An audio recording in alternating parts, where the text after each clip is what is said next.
Buenas tardes. Quiero dar las gracias en primer lugar a Dolores Antigüedad, directora de este ciclo, y a Ana Moreno, codirectora, por haberme invitado a hablar en el ciclo. Y aunque exactamente lo que voy a hacer no es una conferencia original, voy a hacer algo de trampa. Lo que voy a hacer se parece más a lo que hice el año pasado cuando hicimos una especie de paseo por la exposición Hopper. Estuve intentando ver si podía plantear una aproximación a Pissarro que no fuera el mismo proyecto de comisariado que hemos hecho aquí, pero al final me di por vencido, porque cuando acabas de trabajar sobre un proyecto de exposición y sobre un artista, y después de haber escrito el texto del catálogo, realmente todavía tengo muy poca distancia para verlo desde otro punto de vista o, no sé, indagar las mismas pinturas desde... Y luego, además, cuando se intenta abordar desde un punto de vista original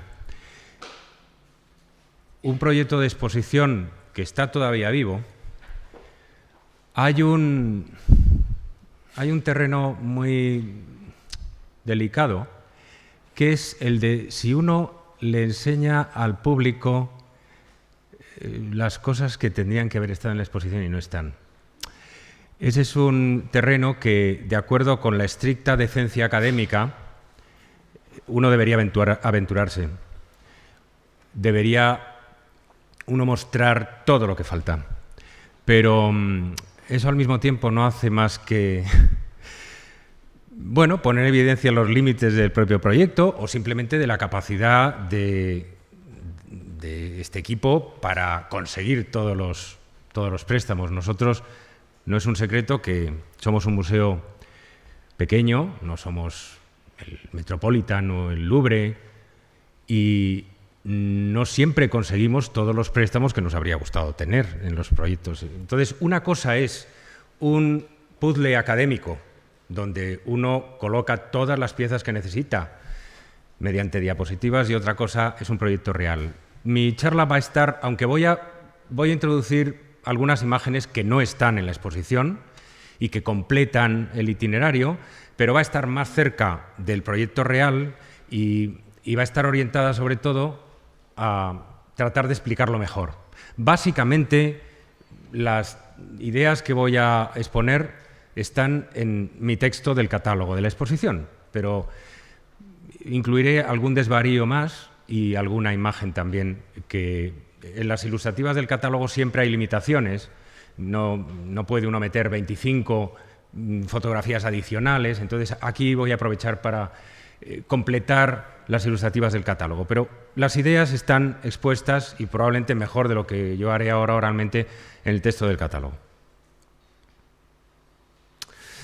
Cuando repartimos el trabajo del catálogo, pensé enseguida que tenía que contar con las dos máximas autoridades en Pissarro, los dos mayores expertos internacionales sobre Pissarro, que son Joaquín Pissarro, tataranieto del artista, que ha sido comisario de exposiciones muy importantes sobre el propio Pissarro y ha escrito monografías muy importantes, aparte de haber sido también curator en el MoMA y ser profesor en Hunter College en Nueva York y ser un scholar, un estudioso de mucho prestigio. Y pensé que tenía que contar también con Richard Bretel, o Rick Bretel, uno de los mayores especialistas vivos en el impresionismo y alguien que ha dedicado décadas a vindicar la importancia de Pissarro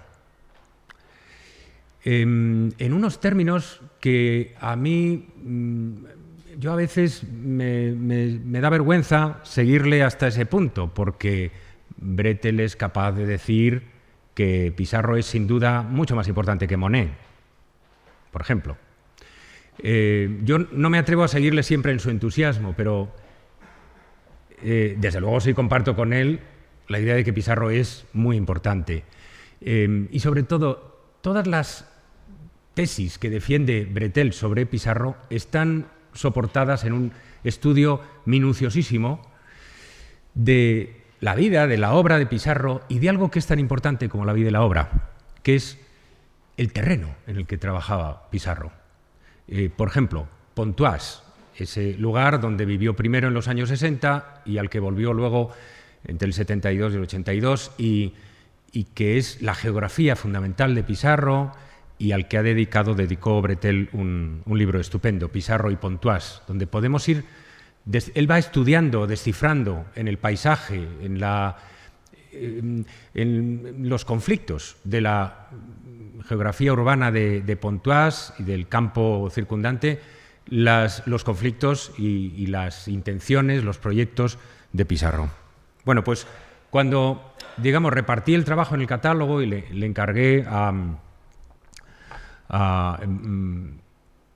Joaquín Pissarro que escribiera sobre Monet y Pissarro, que yo creo que era el tema que mejor podía abordar, un tema muy central, y a Bretel que hablara sobre el anarquismo de Pissarro, todavía no sabía bien sobre qué iba a escribir, porque el comisario en exposición se supone que debe contar la globalidad, cuando se trata de una retrospectiva, debe interpretar el conjunto de la obra del artista, pero al mismo tiempo quería.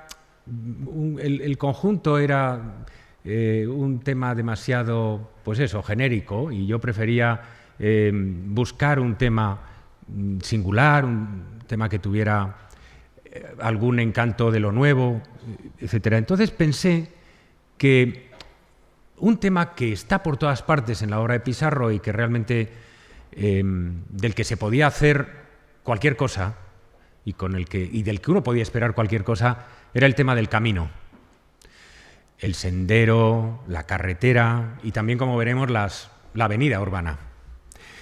El camino está, con la excepción de algunos paisajes de Pissarro, con la excepción de los paisajes de Éragny, en, digamos, los últimos 20 años de su vida, en esa zona localizada del paisaje rural de Éragny-sur-Epte, está por todas partes, desde el principio al final de la obra del artista.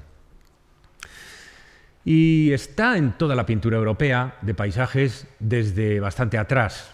Viene, por fijarle algún comienzo, digamos, que en el paisaje holandés del siglo XVII se establece el camino como un motivo iconográfico estable. Hay un artículo de Paul Claudel, un literato francés que no está de moda, al que no está de moda citar hoy día, sobre el camino en el arte, donde explica Claudel su enorme admiración, su pasión por un paisaje que todo el mundo conoce, la avenida de Middelharnis de Minderhoven. La avenida de Middelharnis tiene ese encanto de lo tajante, de la claridad absoluta con que plantea el espacio de la pintura. Una avenida centrada, un camino centrado que coincide con las líneas de fuga perspectivas, que va hasta el horizonte y enmarcándolo una hilera de esbeltos, árboles esbeltos hasta lo irreal y poco más. Y como dice Paul Claudel, la miseria, la vulgaridad, la prosa del terreno, de las figuras, de los huertos circundantes, de todo eso, una cierta tristeza de ese paisaje holandés queda sublimado por la claridad y la racionalidad del planteamiento compositivo. En realidad, el planteamiento de Hoveman no es absolutamente nuevo. Tenía este antecedente en la avenida de Meerdervoort de Kuip, algunos años antes. Lo que pasa es que en Kuip todavía todo no está tan claro. Están mezcladas demasiadas cosas, los animales, los edificios, el río al otro lado, demasiada gente que viene por el camino. No tiene la pureza de planteamiento el cuadro de Kuip que alcanzará Hoveman. Se ha conjeturado que, y es una conjetura muy probable, que Pissarro debió de conocer el cuadro de Hobbema en la National Gallery de Londres, donde estaba ya expuesto en 1870 durante su primera estancia en la ciudad. Pero veremos cómo incluso antes de haberlo visto en la realidad y quizá conociéndolo por grabados o quizá por pura afinidad intuitiva, el planteamiento de Hobbema gravita sobre la pintura de Pissarro desde muy pronto. Volviendo a Paul Claudel. Paul Claudel establece en ese artículo sobre el camino en el arte que existen dos tipos de paisajes. Por una parte, los paisajes de frente, los paisajes vistos de frente, como la avenida de Miguel Harnis de Hobbema. Aquellos donde la mirada penetra en el cuadro y donde el pintor permite nuestro acceso directo, inmediato, al espacio pictórico. Por otra parte, estarían aquellos otros cuadros donde el acceso no es hacia dentro del cuadro, sino que el camino cruza el cuadro transversalmente. Y esos serían los paisajes que llama Paul Claudel paisajes vistos de perfil, porque en ellos es como si el paisaje, en vez de mirarnos de frente, cara a cara, se hubiera vuelto de lado. Y en esa medida nuestro acceso al espacio es más difícil. Del mismo modo en que se dice en el retrato que los retratos de frente o de 3/4 ofrecen un acceso más fácil al espectador, mientras que la postura de perfil es una postura distanciada del espectador, una postura que se aparta del espectador. Me gustaría, y de hecho lo he intentado en el texto del catálogo, probar a ver si esta distinción claudeliana entre paisajes de frente y perfil tiene algún rendimiento en Pissarro. Entre los cuadros más tempranos de la exposición hay dos de Pontoise que, por su formato y por su tema, es muy fácil formar una pareja con ellos, aunque oficialmente no constituyan una pareja. La Maison du Père Galien, el paisaje con el árbol florido bajo el cual hay una pareja, y las orillas de l'Oise en Pontoise del otro lado. La Maison du Père Galien, como se puede comprobar en las salas de exposición mucho mejor que aquí, y particularmente con tanta luz, a lo mejor se podía reducir la iluminación de la sala, porque yo creo que no se ven demasiado bien las... Gracias. Pues el primer cuadro es un cuadro de sabor romántico y ligeramente anticuado, ¿no? Bajo un árbol en un huerto en la periferia de Pontoise, una pareja bajo el árbol florecido. Es una vista, no sé, apacible, ligeramente nostálgica quizá, evocadora. El otro cuadro, el de las orillas de l'Oise en Pontoise, es un cuadro más dinámico. Sentimos que es más dinámico. Primero porque el color, porque está pintado con colores más vivos. Segundo porque hay elementos, por ejemplo, una chimenea humeante, el puente del ferrocarril en un extremo a la derecha del cuadro, un perfil urbano más, no sé, con más accidentes, digamos, y a todo esto le acompaña una diferencia entre los cuadros. El camino de la Maison du Père Galien corre más paralelo al plano pictórico. El camino de orillas de l'Oise penetra más en el cuadro. Podría ser que aquellos cuadros, digamos, vistos de frente, aquellos paisajes vistos de frente, aquellos paisajes donde el camino penetra en el cuadro, estén asociados a, digamos, un contenido más dinámico o apunten hacia el futuro, por ejemplo, hacia el incipiente desarrollo industrial de Pontoise, mientras que aquellos donde el camino se sitúa paralelamente al cuadro, podríamos conjeturar que miran hacia el pasado o son más conservadores de algún modo. Hay otro cuadro en la exposición, un cuadro de Lucian, donde de nuevo reaparece la estampa de los paseantes, la pareja que pasea esta vez no por Pontoise, sino por Louvciennes, y de nuevo tenemos la misma sensación que con el primer cuadro, como si fuera un esquema recurrente, un camino ligeramente diagonal, pero casi paralelo al plano pictórico. En el año 69-70, instalado en Louvciennes, Pissarro se concentró en una investigación, se embarcó en una investigación exhaustiva, sistemática, de un motivo, que es un camino. La Rue de Versailles, la carretera de Versalles, la vía principal que atravesaba Louvciennes, al lado de la cual precisamente se había instalado a vivir. En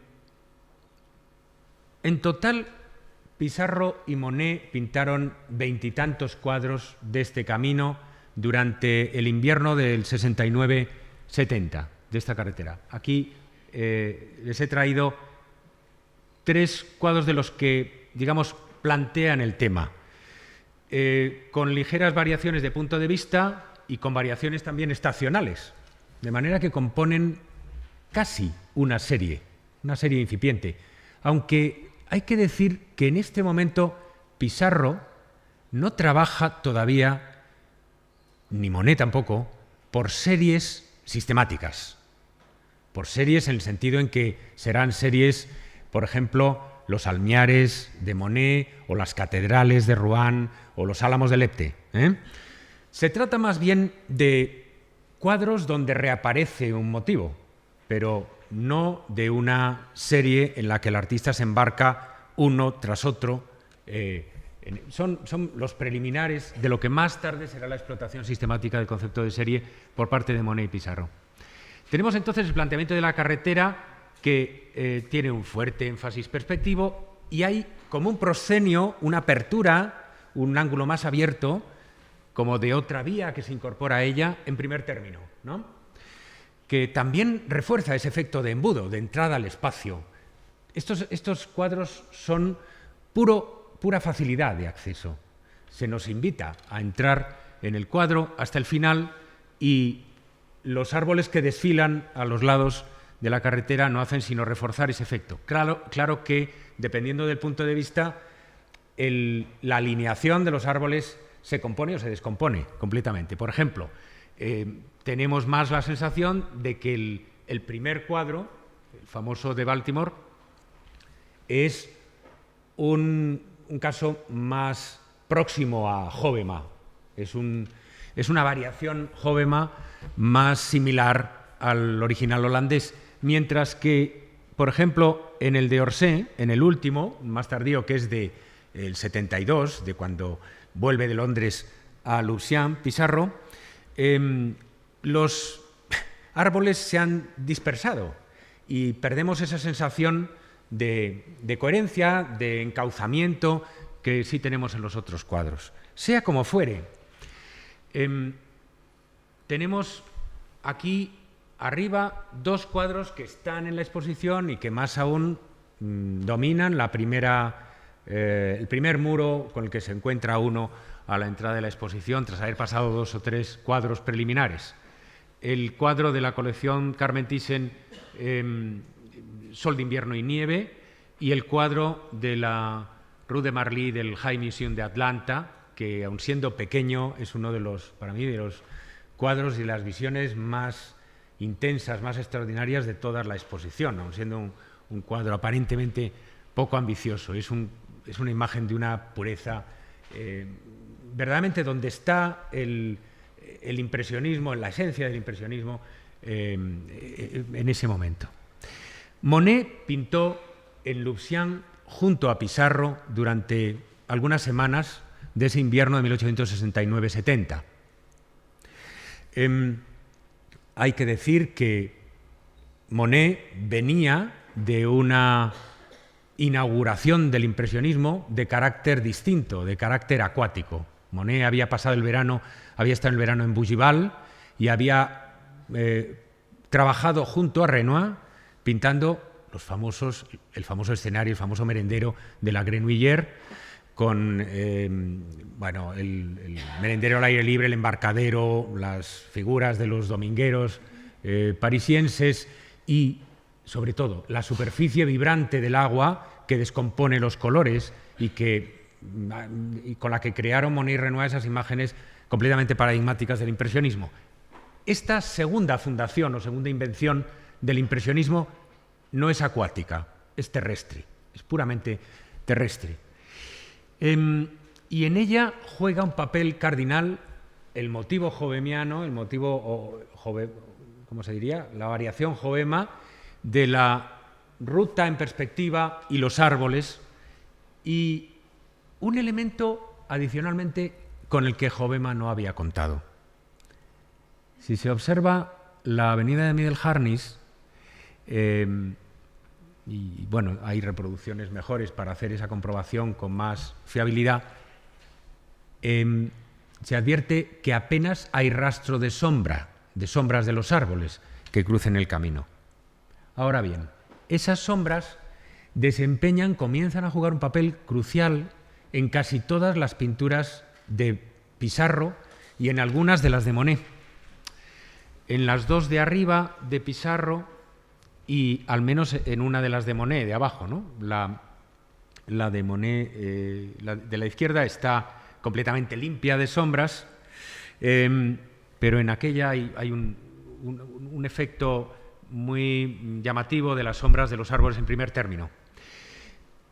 Yo creo que si hay que destacar una diferencia entre cómo aborda Monet y cómo aborda Pissarro la carretera de Versalles, deberíamos decir que las perspectivas de Monet son más aceleradas y más audaces. Son más...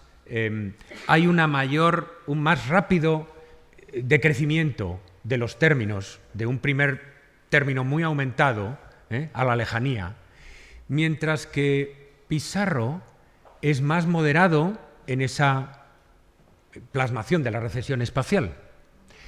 El efecto de las pinturas de Monet es, por decirlo de una manera vulgar, más de gran angular que el de las de Pissarro, ¿no? Y están pintando el mismo motivo en la misma zona, en la misma... Lo más original de Pissarro es la constancia con que recurre a las sombras como una contraestructura. Los árboles proporcionan la estructura junto con los edificios y naturalmente el camino. Las sombras les dan la réplica, son una voz en contrapunto. Y eso quiere decir que a veces, bueno, consuenan con los árboles y a veces se da una disonancia. Por ejemplo, es interesante cómo en el primer cuadro de Pissarro de arriba, en El sol, invierno y nieve, se ha descompuesto, yo tengo la sensación de que se ha descompuesto ese alineamiento de los árboles alrededor de la carretera. Los árboles se han como dispersado, como si hubieran roto filas. Y en cambio, sus sombras se mantienen ordenadas y marcan una pauta rítmica de entrada en el espacio.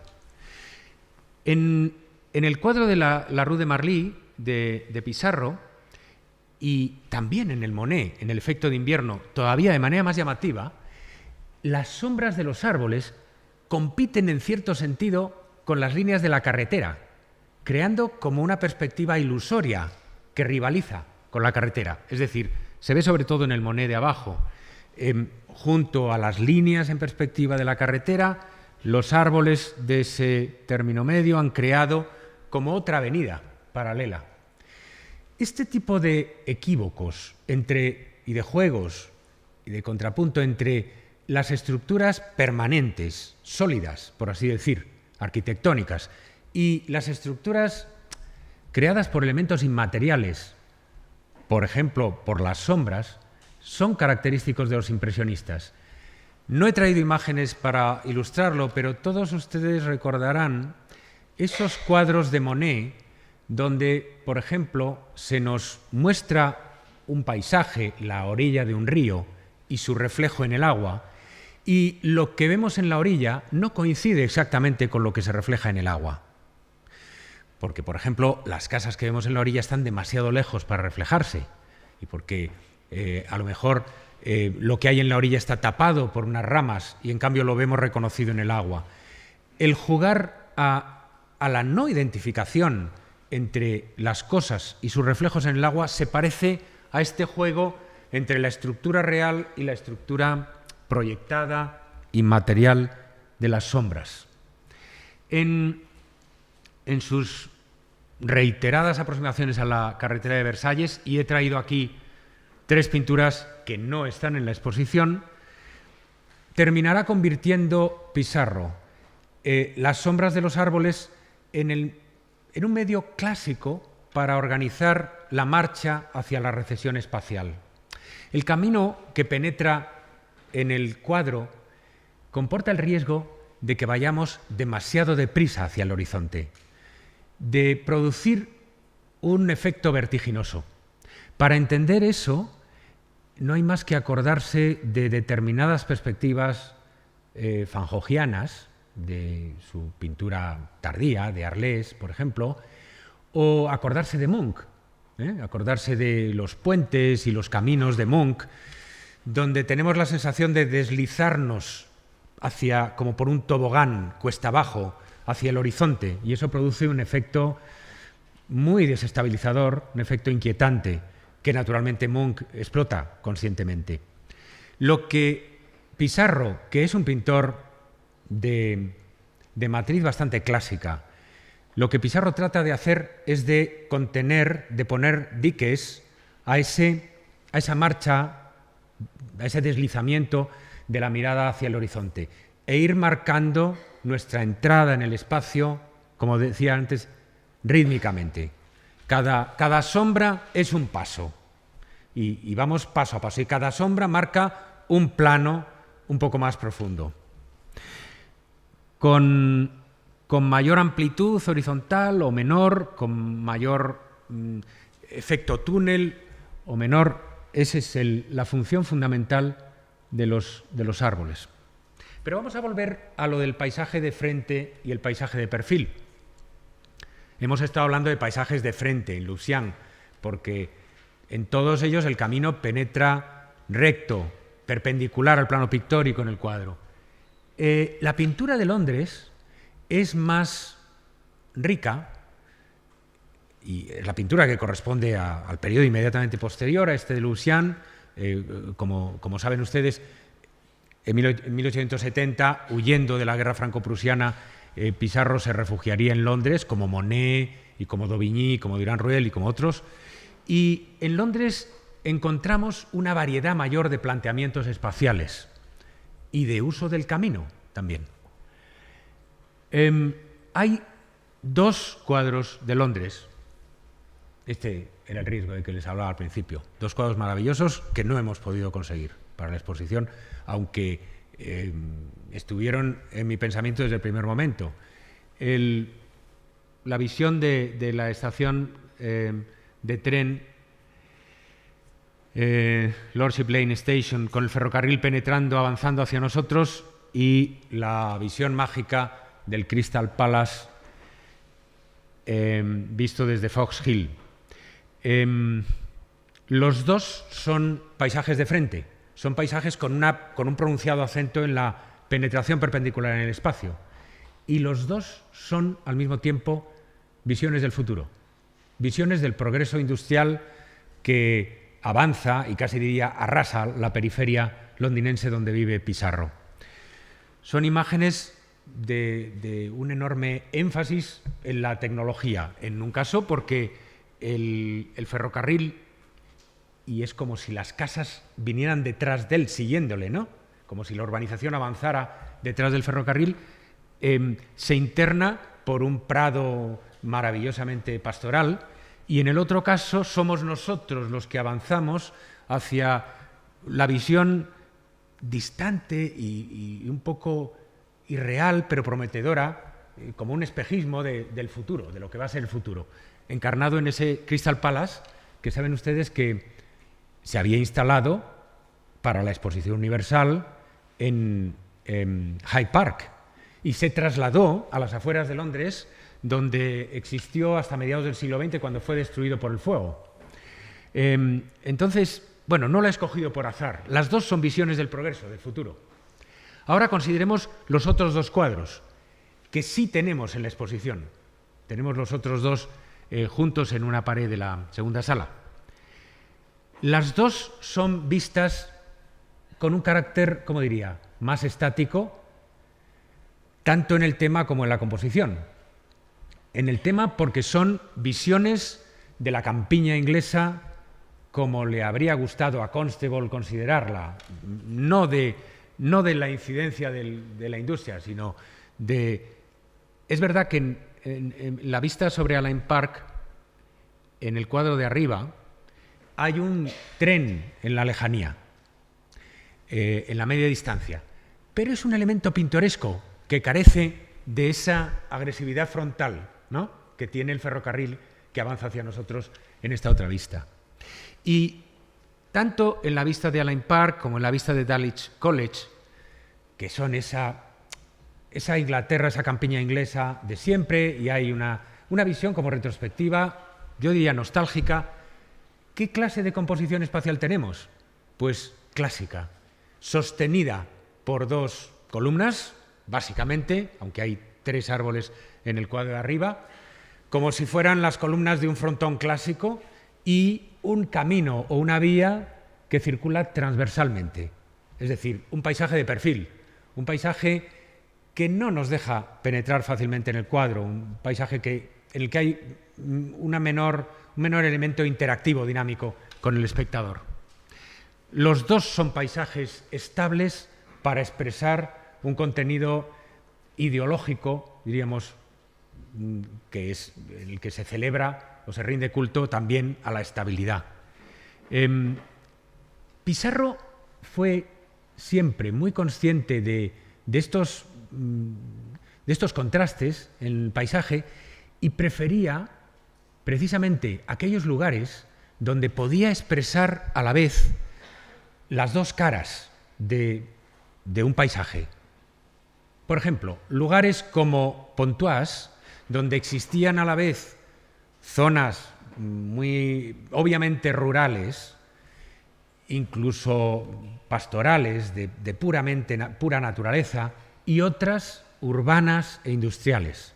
Le gustaba alternar y a veces combinar ambas vistas.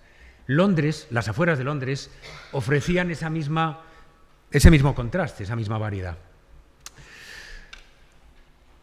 Bueno, sea como fuere, después de volver a Francia, Pissarro no siguió utilizando este patrón. Quizá era un patrón el hacer corresponder la composición transversal a lo estable o al pasado, a lo antiguo, y la visión, la penetración en el espacio al progreso, a la industria y todo eso, quizá era algo que era un planteamiento que correspondía exclusivamente a Londres o que se podía aplicar solo en las afueras de Londres. Al volver a Francia, Pissarro siguió investigando los caminos que penetran en el espacio de muy distintas maneras. Por ejemplo, en la Rue de Boissin y en la avenida del Parque de Marly, que son del mismo momento, del regreso de Londres, y están colgados juntos en la exposición, tenemos en ambos casos el efecto un poco de un espacio que nos absorbe, de un espacio que nos llama, nos invita y nos mete casi a la fuerza. Hay una pendiente que nos lleva hacia el interior de algo. Tenemos la sensación de un pasadizo que entra en materia. La calle del pueblo en Cuesta Abajo y la Cuesta Abajo también de la avenida del Parque de Marly, que entra en una espesura completamente cubierta. El paisaje de Pissarro, que es un paisaje endeudado con Barbizon, pone muchas veces el acento en los elementos íntimos, no en las grandes panorámicas, sino en esta sensación que el espectador ha de tener de ir aventurándose, de ir adentrándose en el espacio de la naturaleza. Es verdad que también hay, en la etapa inmediatamente posterior, comienzo de la etapa de Pontoise, paisajes francamente de perfil, como decíamos antes. Aquí literalmente las figuras están de perfil, circulan de perfil, en un sentido u otro de la carretera. El efecto de esa transversalidad es que el paisaje se vuelve plano, a diferencia, en contraste con esos paisajes de Lucian que eran tan enfáticamente profundos, ¿no? Que eran tan de entrar en la perspectiva. Aquí el paisaje es plano y nos deja fuera, por así decir. No es fácil encontrar como un modo por el que podamos entrar en ese espacio. Lo que el espacio nos ofrece, lo que el paisaje nos ofrece, es un rompecabezas de figuras geométricas, triángulos y trapezoides, algo en lo que se delata probablemente una cierta influencia de Cézanne sobre su maestro Pissarro. Cézanne trabajaba entre el 72 y el 74, trabajaba a menudo en Pontoise o en Auvergne, o cerca de entre Pontoise y Auvergne, trabajaba codo con Pissarro, aprendiendo de él a pintar a la manera impresionista, pero recíprocamente Pissarro aprendía muchas cosas de Cézanne. Y una de las cosas que manifiestamente se contagian de Cézanne a Pissarro es esta extraña inclinación constructiva que hay en Cézanne desde siempre. Cézanne es un friki de la construcción, es un friki de la estructura, y en ese sentido probablemente el artista congénitamente menos predispuesto al impresionismo que podía existir, porque es alguien que, tanto en su concepción del espacio como en la albañilería de la pintura, piensa siempre como un constructor. Y cuando aborda un tema, no trata de presentarlo de manera casual, accidental, como si fuera un tema que hemos encontrado al azar, sino que procura que la construcción parezca algo completamente necesario, a priori, calculado de antemano. Mucho de eso se va contagiando a Pissarro. En la época de Pontoise predominan, está llena de ellas la exposición, las vistas de los paisajes cercanos, íntimos, de los huertecitos de Pontoise. Pontoise era un lugar donde la agricultura se dividía, como nos ha explicado Rick Bretel muy bien, en dos géneros.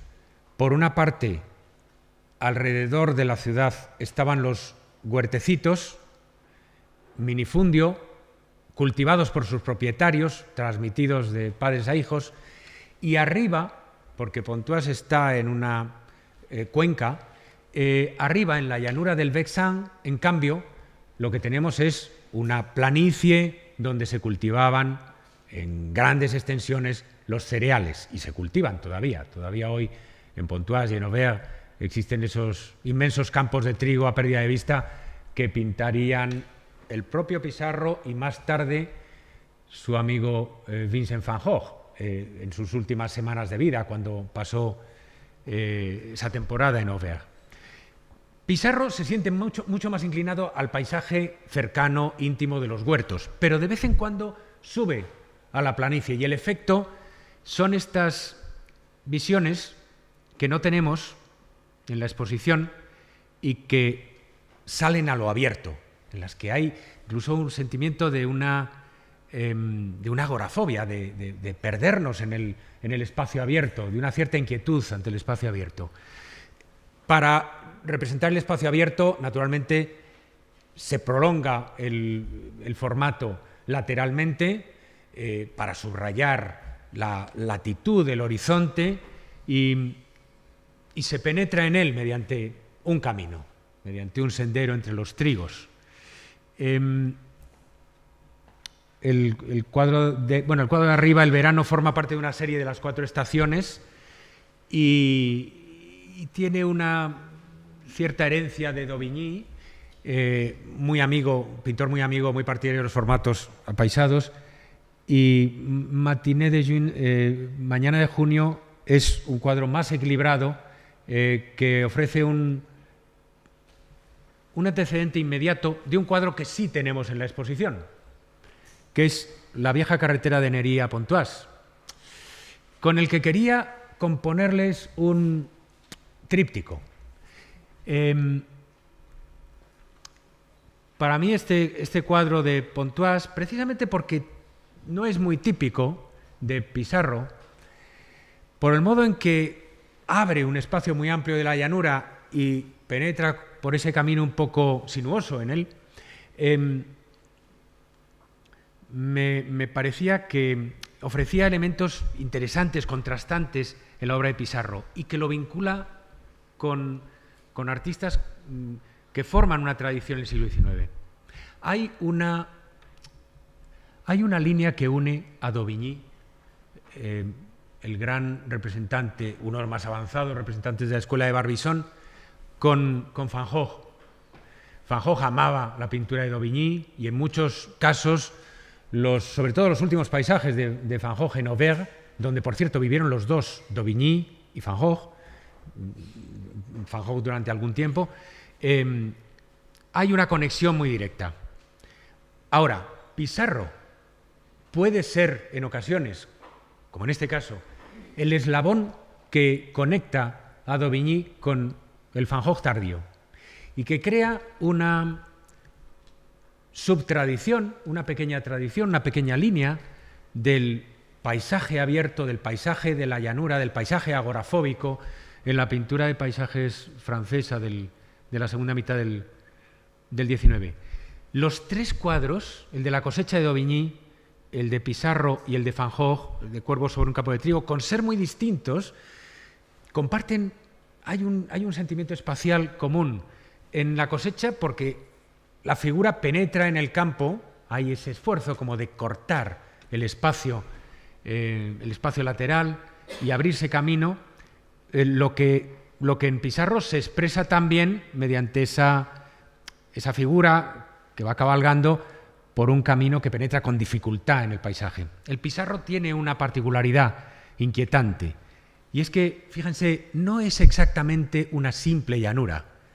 La mitad de él es una llanura clara y obvia, la mitad izquierda, pero en la otra mitad hay una pendiente, hay una caída, y eso desestabiliza, desequilibra el paisaje. Nada comparado con el desequilibrio o la inestabilidad de Cuervos sobre un campo de trigo. Pero no sé si me equivoco o hay una cierta analogía entre el modo en que el camino central penetra entre los trigos y es verdad que los otros caminos de Van Gogh marchan a contrapelo, se abren en dirección contraperspectiva, mientras que los de Pissarro marchan así, convergen en el horizonte. Y hay incluso, yo creo, en el cielo de Pissarro un cierto drama que no es tan frecuente en él, que lo aproxima al dramatismo de las pinceladas de Van Gogh. Todo esto a propósito del camino que sale a lo abierto. Pero quiero centrarme en un tipo de caminos que no están ni de frente ni de perfil, por así decir, que no penetran con tanta claridad en el paisaje o no se establecen transversalmente de manera paralela al plano pictórico, sino que siguen un rumbo más complejo, oblicuo y más inestable. Hay toda una serie de paisajes de Pissarro afectados, a pesar de lo que pensemos de nuestros prejuicios sobre Pissarro, a quien casi todo el mundo tiene a considerar como un pintor muy razonable, muy sensato y un poco aburrido. A pesar de ese prejuicio, hay toda una serie de paisajes de Pissarro afectados por una inestabilidad, por un desequilibrio constitutivo. Y la cosa empieza bastante pronto. Empieza en la primera pared de la exposición, en el cuadro de las orillas del Marne, que es un paisaje muy corotiano y aparentemente muy clásico, pero cuyo tema es un camino en desnivel, un camino que marcha a través de la pendiente de una colina que termina en el agua.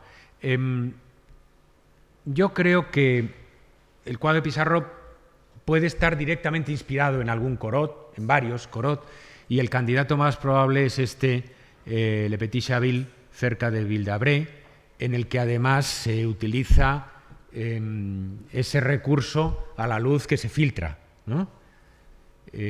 Yo creo que la pareja es muy, muy expresiva. Probablemente Pissarro ha aprendido la inestabilidad que va a infundir en algunos paisajes del propio Corot.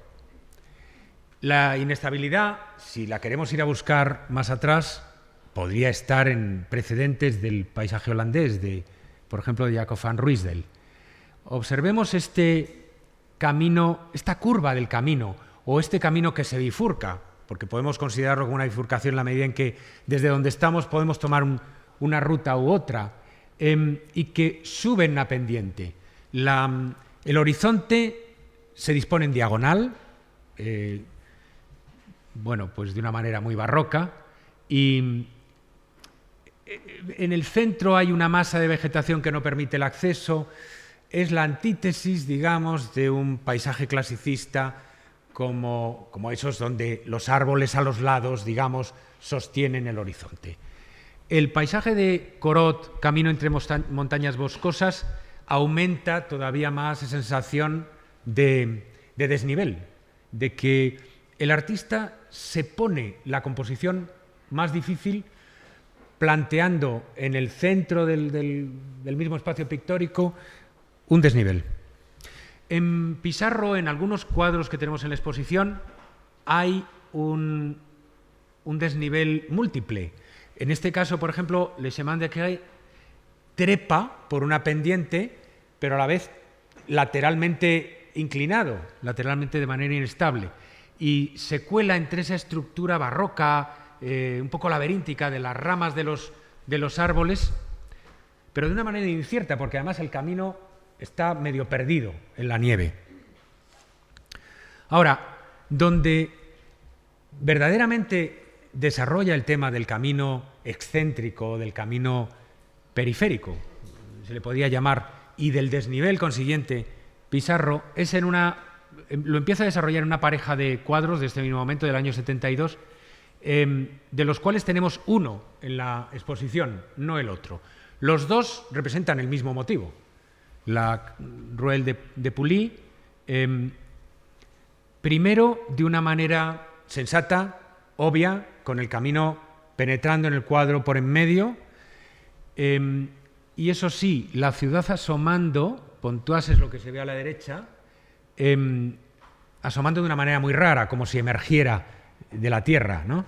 Richard Bretel siempre subraya que en los paisajes de Pontoise siempre terminan apareciendo el campanario de la iglesia y la chimenea de la fábrica, como los dos eternos rivales que representan el pasado y el futuro, la tradición francesa y la ideología católica y la nueva ideología del progreso industrial. Pero bueno, la composición es sencilla, estable y bueno, pues nada sorprendente. En el segundo caso, Pissarro decide desplazar el caballete y hacer que el camino bordee el espacio del cuadro, trepando por el lado izquierdo, y aumenta naturalmente la enorme diferencia con la ciudad que queda ahí abajo, y en el centro del cuadro plantea un desnivel, plantea un desequilibrio. Lo que tenemos en la exposición es este camino de la Ruelle de Pouilly colgado al lado del más complejo y el más fascinante de los paisajes de caminos excéntricos que pintara Pissarro, el Chemin Montant de la Côte du Jalais del Brooklyn Museum, que de nuevo, algunos de los cuadros de las obras maestras más fabulosas de Pissarro no son precisamente cuadros grandes, ni cuadros, digamos, espectaculares a primera vista.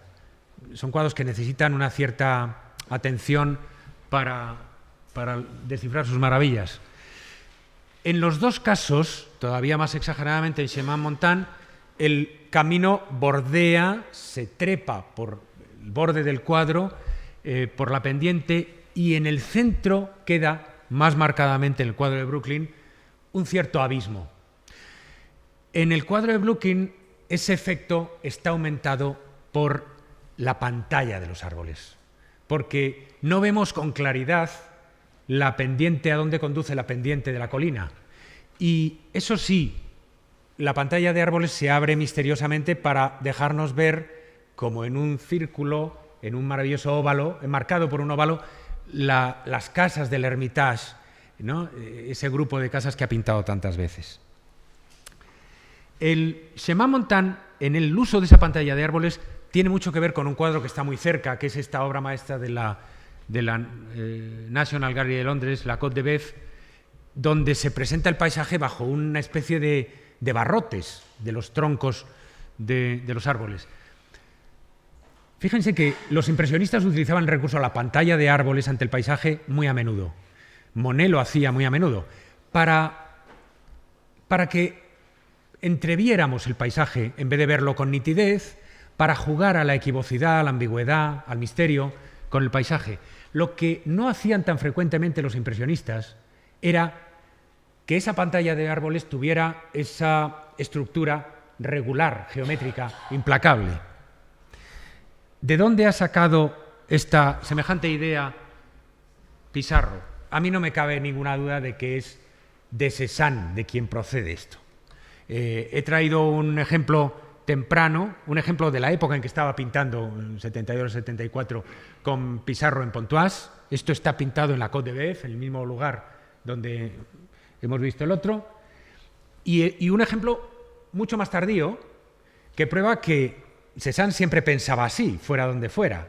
El paisaje tardío es probablemente de Fontainebleau y 20 años posterior, pero de nuevo utiliza el truco, el dispositivo de los troncos de los árboles, que no está tan distante de aquello que hacía, por ejemplo, Manet con los barrotes del ferrocarril, ¿no?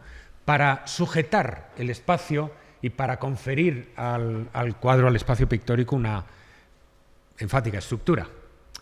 Lo que hace en Chemin Montan, volviendo a Chemin Montan, al cuadro de Brooklyn, y en general en estos cuadros donde el camino bordea el espacio pictórico y trepa por una colina, asciende por una colina, lo que hace Pissarro es algo no muy distinto de lo que él hacía en sus cuadros primeros de Pontoise en los años 60, por ejemplo, en este magnífico La Côte de Jalais de Pontoise, donde saca una curva del camino que abraza el cuerpo de la colina.